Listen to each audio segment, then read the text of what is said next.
TikTok CEO Shao Zi Chu will testify tomorrow before the House Energy and Commerce Committee, as many in Congress are urging for a ban of the social media app.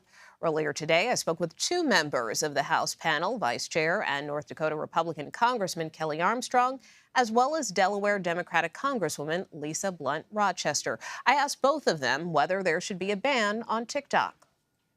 I don't know that yet. I think we should be seriously considering it. But if we're going to do it to the American people, we're going to have to be able to make a case. And there's already talk about potential sale or all of those things. We don't want this data in the hands of the Chinese Communist Party. Period. And if we can't guarantee that is not happening and they don't have access to this, because it's not just the data collection, it's the technologies that exist right now to analyze that data in real time. We're having all these conversations about AI, all of these different issues. If you're spending an hour a day on a video streaming service, there is a tremendous amount of information about you that is, you can never get it off the internet once it exists again, and we don't want that in the hands of the Chinese Communist Party. I think we need a national privacy data law. I think we also need to make sure that the administration, the Biden administration, has the ability to, whether through Department of Commerce, to be able to also exercise whatever tools that they need to exercise, and that's part of But you're not ready to go as far as a ban. I feel like we need to have all options on the table, but I know, again, personally, why this is so important to me is because I've got nieces, I've got nephews. I know incredible content creators that are out there. We as a country need to make sure that we are all safe.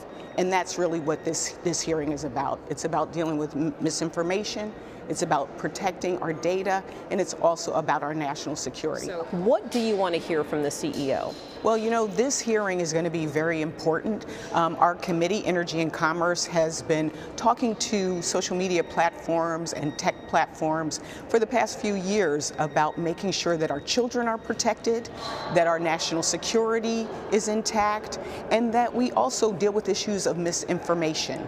And so we will hear in this hearing from the CEO, and as this is one of the largest platforms in the world, it's important for us to make sure that those three pillars are taken care of and that we are addressing them. Why did you specifically want to hear from the CEO, and why do you think he is testifying before your panel first? It's important to recognize that this is not new for us on Energy and Commerce. I have personally led letters and also introduced legislation to deal with deceptive practices on social media platforms. We know there are incredible benefits to social media, but there are also some risks and some threats. And so what we want to do as a committee, and this is bipartisan, Republicans and Democrats, is really get to the heart of some of the issues and concerns we have to ensure that our children, as I said, are protected, and to ensure that we don't have national security risks and threats, which we have seen and heard of. And so we want him to address those things, as well as talk about a path forward that ensures that misinformation is not out there. We have seen the CEO try to get ahead of his testimony. We've actually obtained a copy of his testimony, and he says that the company is working on a firewall that would seal off protected U.S. user data from unauthorized foreign access. He will testify tomorrow. The bottom line is this: American data stored on American soil by an American company, overseen by American personnel. Do you believe him? I think they're trying, right? It's called Project Texas. They're using a company called Oracle, but they've been working, and the reason is, right, this isn't purely altruistic. There's 150 million Americans on TikTok, but more importantly for them is we create a ton of the content that is looked at worldwide. I think the question ends up being, is the juice worth the squeeze, and how can we prove that up? Huawei has a very similar agreement with Great Britain, and Huawei is now being taken out of Great Britain. The key is, can Oracle or any of these people creating this tell us for lock certainty that they haven't missed 3 lines of code somewhere in all of this in 6 weeks, where if Beijing wants to turn on or off the switch, that we've got real problems with how this American citizens' data is being collected.